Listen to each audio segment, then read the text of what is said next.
Hello, Bernhard. Hi, Carsten. Today it's planning and designing. So we start our in-depth part of the video series, right? Correct. There are some slides that we maybe need to talk about because these questions come up very frequently, I would say, right? So there are some design considerations or fault tolerance considerations, right? So the people are most of the time asking, okay, what do I need to do in order to provide resiliency for certain types of failures? And they're also looking at the budget, right? So how much hardware would that mean? Mm-hmm. So we talk a little bit about the options, how you could install the cluster and what AVD brings for you or HCI. And then after we have sort of decided for a scenario that we want to put up, it's calculation time, right? So at least we want to share what is available and do a cost calculation or an estimation maybe, sort An of, right? estimation, maybe. Yeah. Yeah. Okay. Now let's kick it off. So this picture Yeah. you see on the right hand side here is, it is close to the place where I live, and we had a flooding recently. So that are these on-premises risks that you have and that you need Yeah. to prepare, right? Yeah. So Wait. that's not a, I didn't first see it correctly. I was thinking this is a street between the houses and the water, but this is the Donau, right? The river Donau, right? yes, this is a river Danube and the Regensburg, and this is not a data center you see on the right hand side with the sand sacks. This is a sausage factory, sort of, right? But also a very important location, to be honest, right? And you need to secure it. Yeah. Nevertheless, I mean, it's just an example for a royalty-free picture that I took for simulating some risks that you have.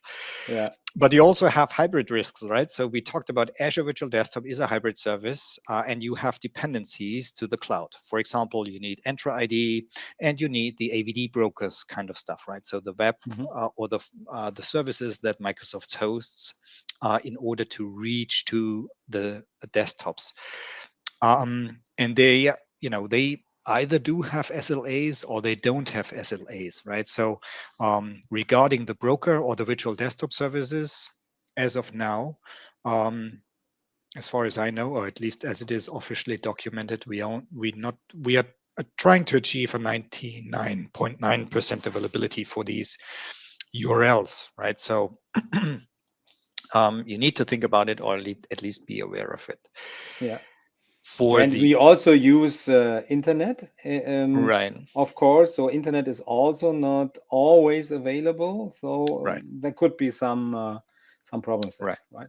Right. Okay. And talking a little bit about, and there are some additional things like Azure Virtual Desktop itself and the way how you use it may provide already some, or at least directs sort of the way of resiliency you need to think about, because you have two options like personal desktops. That means I, Bernhard Frank, always get the same desktop. I may share my profile data on probably on this box. I may install software, right? So it's a unique machine. And I want to secure that for business continuity, for example. So if one data center goes down, what can I do in order to have the same desktop on a different location, right? Hmm. So I need to take everything. Whereas on the other hand, a lot of people do a pooled desktop, which is like a bunch of desktops that can be shared amongst the users. So I may log on to the first desktop today, but the load balancer may decide to put me to the next one or to the other desktop the next day, right? For round robin purposes. So most of the Yeah. times in these kind of scenarios, my user data, my local data, my profile data is stored on a central file share, right? And I may need to secure not the desktops themselves because they look all the same and I can spin them up somewhere else, but I need to provide the profile data at the alternative Mm. location. So that's a different So way of thinking. Yeah, yeah, with the first one, the personal desktop, you have to think about a backup strategy, right?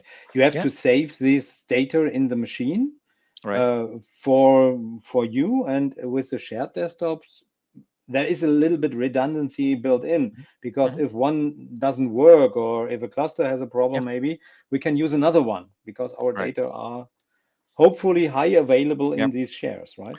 Okay. Yeah. So, and maybe you have a mixture of both. So you need to have maybe two or align two BCDR strategies, right? Depending on the importance of the desktops that you're hosting, right? Mhm. So maybe let's talk a little bit about the deployment methods that you have with Azure Stack HCI, right? And Because what it's the fault tolerance?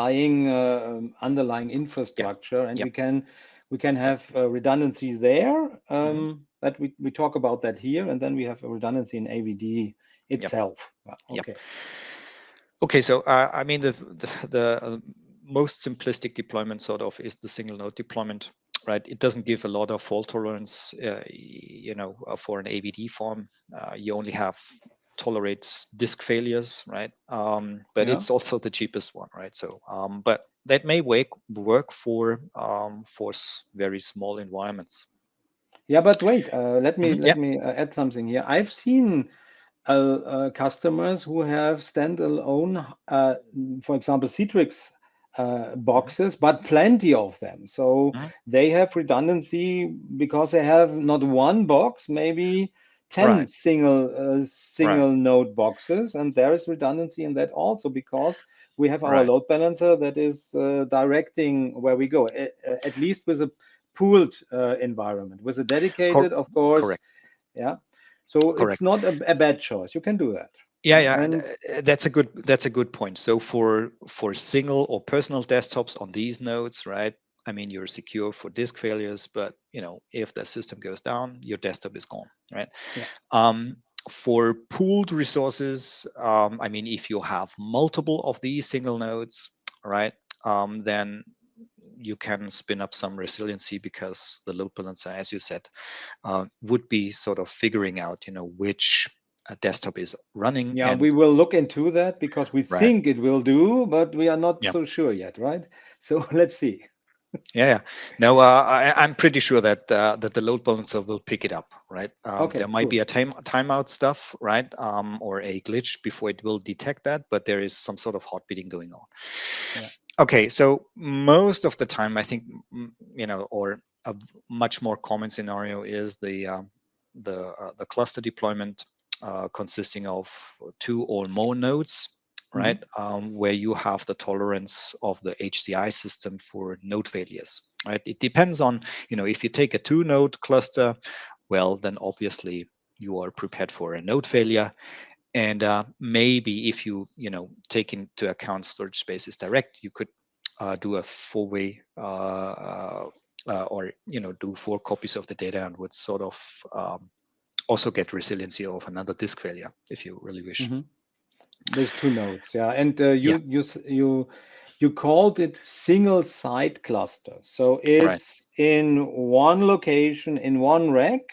We Hmm. will talk about multi sites a bit later. Yeah, but it's important. Right. It's one cluster. Yeah. Okay, in one Right. site. So if that would be, hosted in your sausage factory on the picture that you've seen before, you may Yeah. have a problem, right?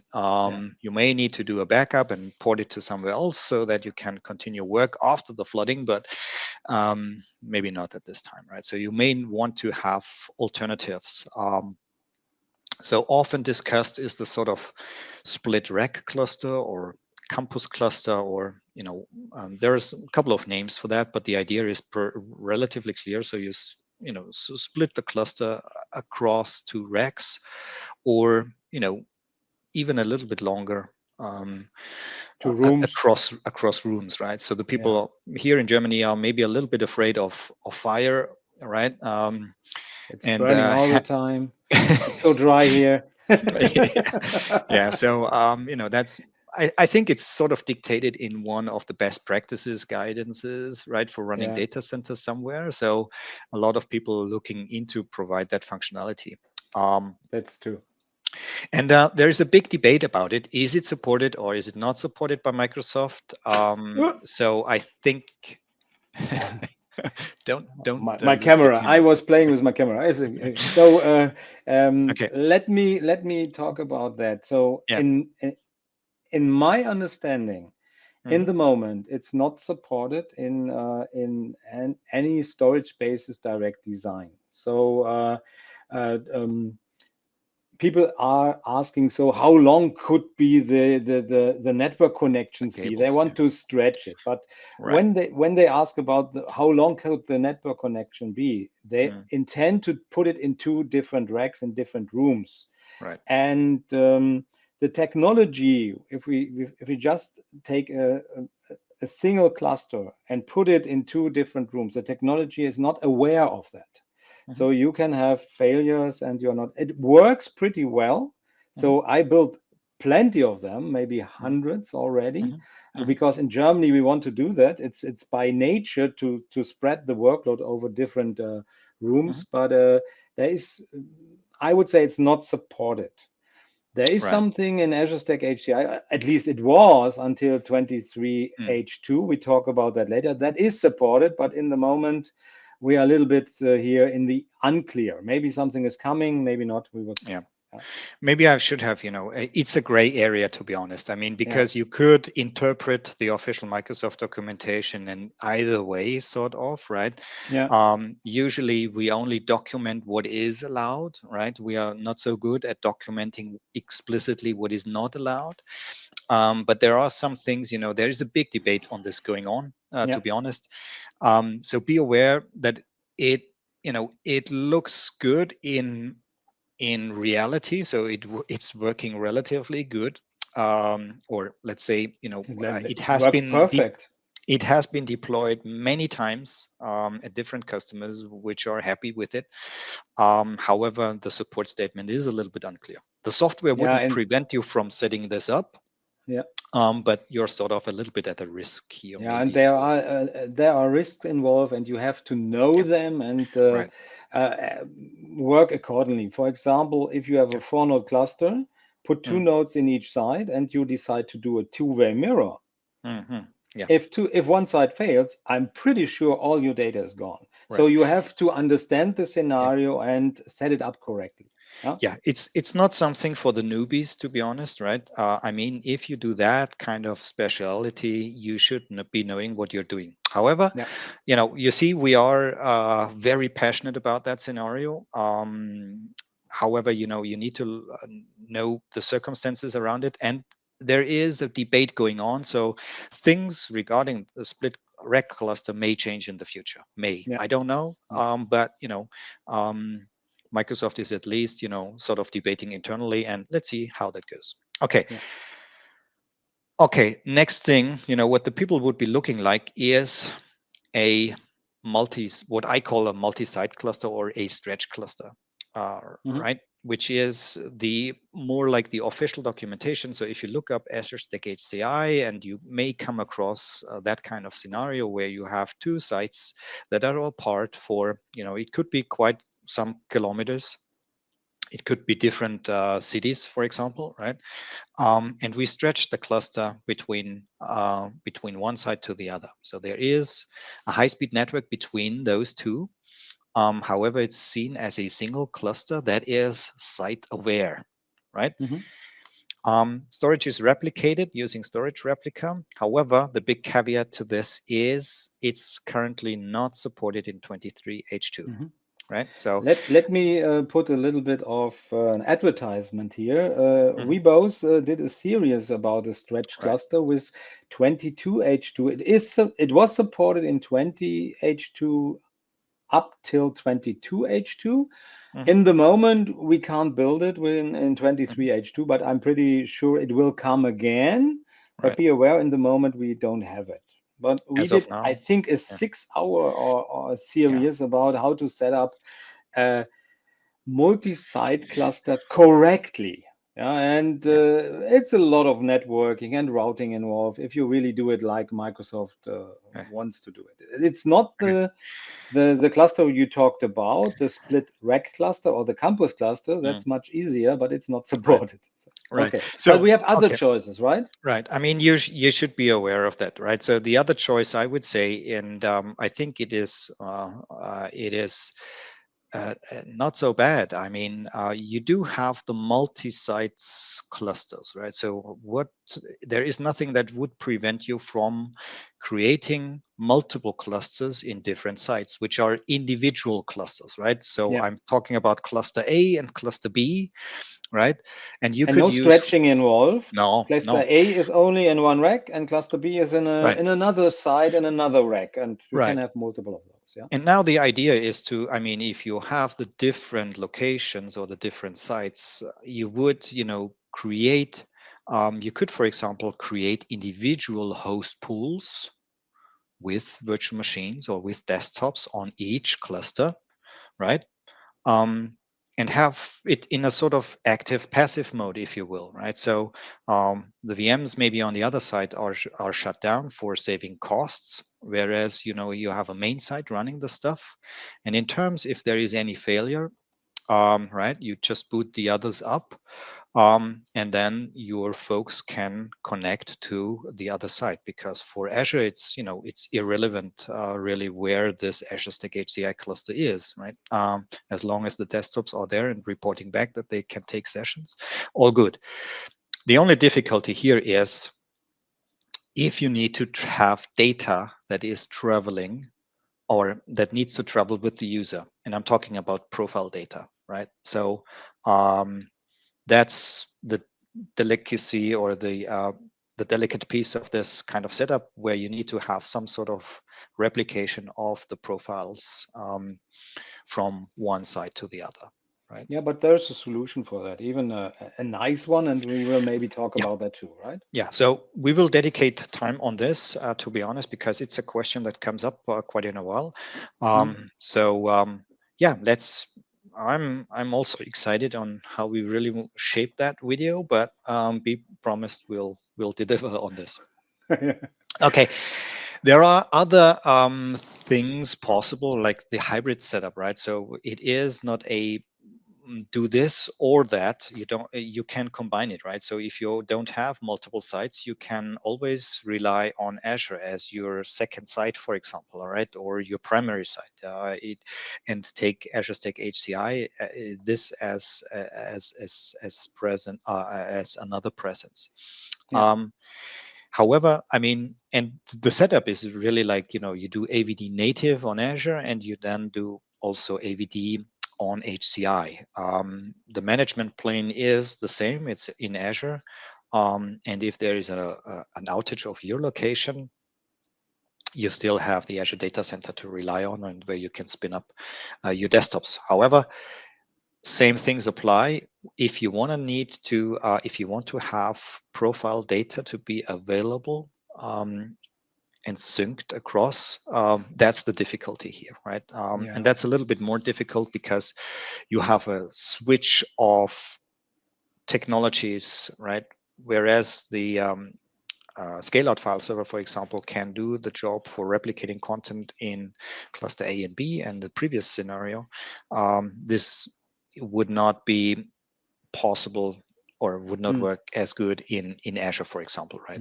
And maybe we would have a stretch scenario, so our VMs Right. would either connect from on-prem to the workloads in Azure, or from Azure to the workloads on-prem. So Yeah. also networking is very important here. Maybe you have latency issues there. Right. So you have to think about it if it's a valid choice for you, for your Yeah. workload. Yeah, And but there's it's always, possible. yeah, Yeah. I mean, think out of the ordinary, right? I mean, if you are doing pooled desktops, right?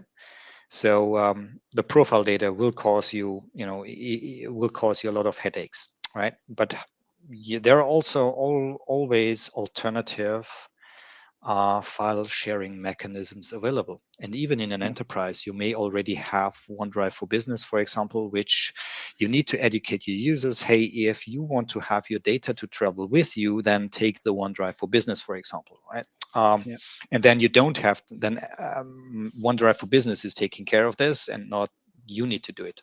So I would rather go with this way because it's much easier to set up and causes less friction because you don't have to care about the replication of the profiles. So. But anyways, I mean, you see the complexity in that kind of setup. But that shouldn't prevent us from going ahead. But at least that's some planning. And which is the scenario that we are going to do? We are, I think, in that video series, we do the multiple sites clusters, right? Yeah, we have two Right. node clusters. Right. We will set up the second one with much more details in the Right. future videos. So then we have two of those, and we can play the multi-site Okay. clusters scenario, how you called Yeah. it. So Yeah. in each side, one cluster. Yeah. Okay. Okay. So there's one thing that we may need to consider, right, when it comes to the calculation, because we need to equip our servers with storage. Storage may, add up the bill for the hardware. And then, we need to know exactly how much storage we need, and that calculates the price. But there is a performance implication on this, right? So dual parity, if you look down at the bottom, you see that you have a better efficiency of the hardware that you buy, right? With 4 servers, you get 50% efficiency, and with 16 servers, you get even up to 80% efficiency of every byte that you put on that you have available in your servers. However, dual parity, I would not recommend to do this for virtualized workloads, right? I mean, it It says that it seems is. to be supported. It's Yeah, not so supported virtualized, for other workloads, but right? Yeah, yeah. but the problems are not the reads. The problem are the random writes, because dual parity calculation costs CPU cycles. It also, would put stress on your CPU. And from my personal experience with projects, right, it is a lot what it puts on top of it, Yeah, right? I would either not do it, Yeah, and then we have other possibilities to save space. So right, the catastrophic scenario would be dual parity right. with ReFS deduplication and Oh, compression with HDDs involved. So okay, if yeah, you need no performance at all, that's the way to go. Yeah, but right. otherwise, don't Yeah, do dual yeah. parity. If you want to get more out of your storage, the mirror accelerated parity is much better. Mhm. I think the blue speed bars here are not really. Yeah, No, it's not that way. The dual yeah, parity is much maybe a slight small blue line there, not a bar. Yeah. yeah. So don't do So dual parity. So we see mirroring, right, for the highest performance, or what you said, mirror accelerated parity, where the system sort of puts the stuff that requires higher performance into the mirror piece. And the other stuff, maybe, you are also running backups or store large amounts of videos, right, for example, which are only required for reading. That would be, go into the parity part and be perfectly fine there, right? So Yeah. and there is a slider that you can, move around for the type, how you want to do the sizing. Do you want to go 100% for mirror, or, to a certain portion where you say, hey, let's take the slider a little bit to the left hand side and maybe get a little bit more efficiency out of my storage system when it comes to the number of disks, right? Yeah. So, that's sort of a little bit of the calculation or tools that you can use for getting an idea on, what is the efficiency. If I have so many nodes, does this work out on my system? Okay. However, you mentioned it already. We do Mhm. have ReFS plus dedupe and compression now in version 2. And it is, well, if you think about it, it's logical to use it in a VDI scenario, right, where you have dozens or maybe, desktops that are cloned from a single image, right? So Mhm. the chances of cost savings are pretty high. right? But as this is, let's put it like this: there was a version 1, and now there is a version 2 for good reasons. Yeah, you are smiling. Let me add something here. Let me add something here. So we both had not, I think, not the best experience with version 1. So there were many problems involved with that. And I'm very happy that Microsoft decided to do a version 2, so build it up from the ground up. However, the experience with ReFS and ReFS deduplication compression is not so huge yet. So it started in 23 H2 and will also be available in the Windows Server, the upcoming Windows Server 2025. And it looks promising. And of course, the savings are always promising. But if you use something like deduplication and compression, you also have to be aware, even if it works perfectly, if you ever have a problem with a volume, and the volume, the cluster shared volume is maybe 10 terabytes in size, but you have 20 terabytes of data in it because you have a savings of 60%. You want to use it. You not only want to compress it, you want to put more data in the volume. Why otherwise compress and dedupe? If you have to restore this stuff, the deduplication and compression is not an inline deduplication and compression. It's a timed deduplication and compression. So if you have to store 20 gigabytes of data in a 10 terabyte volume, you can only do it in parts. So restore maybe 9 terabytes and then deduplicate and compress it, and then you get more space in the volume. You can restore another part. So think of those things before you do it. The savings are nice, and I'm pretty sure it works well. Yeah, but also the handling. You have to think about the handling. So So I would say, if you have to use it, do it. yeah, Yeah, but but consider. then don't do a huge parity part also in your mirror accelerated parity. It's not getting faster. Let's Right. put it that way. Yeah.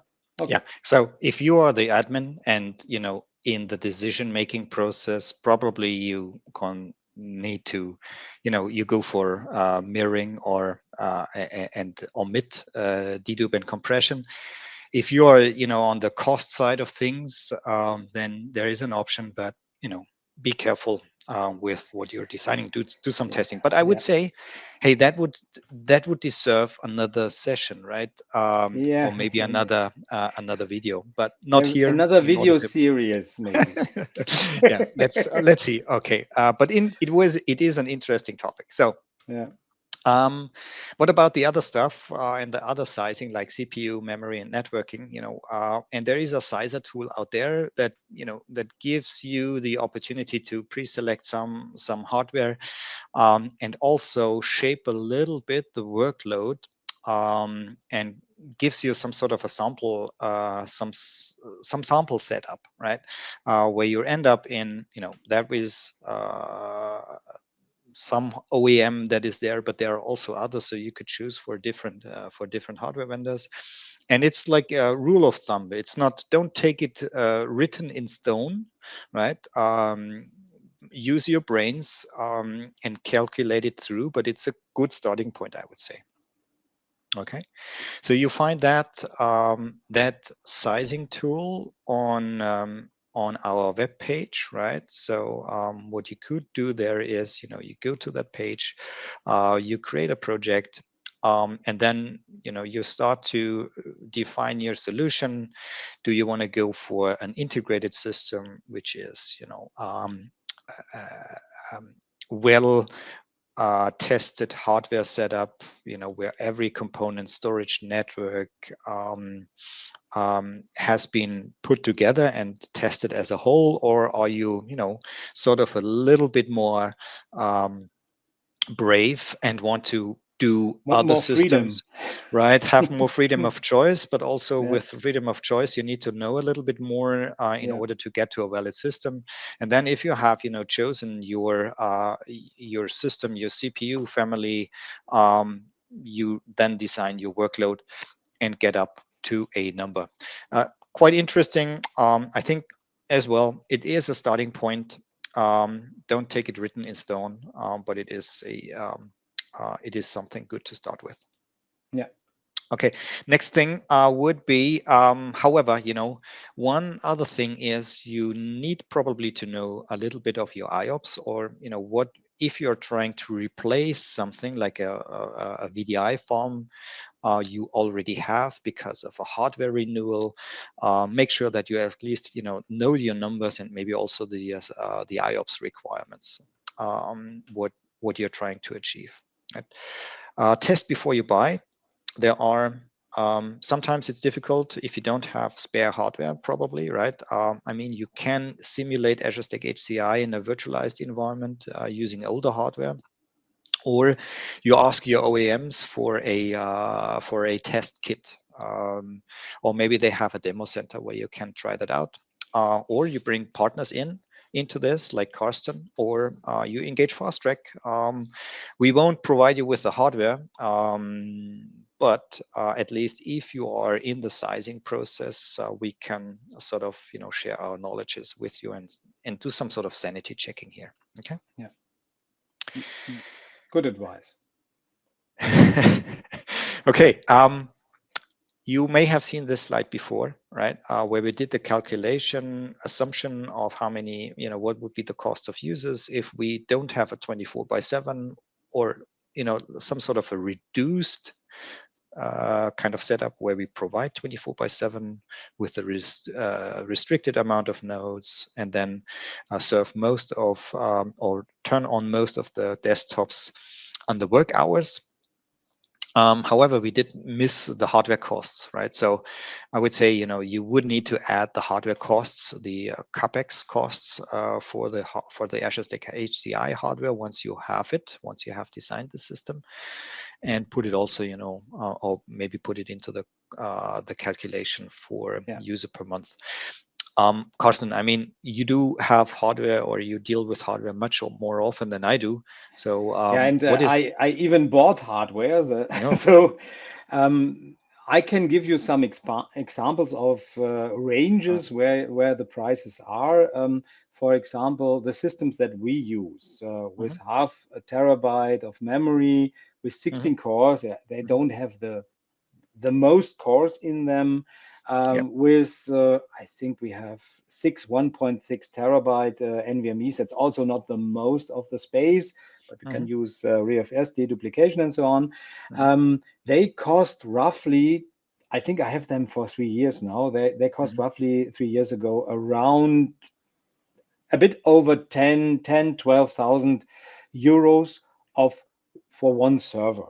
Yeah, so that as an estimate, you can easily invest between 15 and Right. 50,000 euro for a server. But that's of course influenced by your hardware requirements. Imagine a machine with 3 terabyte of RAM, with 128 cores, with 200 terabytes of NVMEs, you get it, right?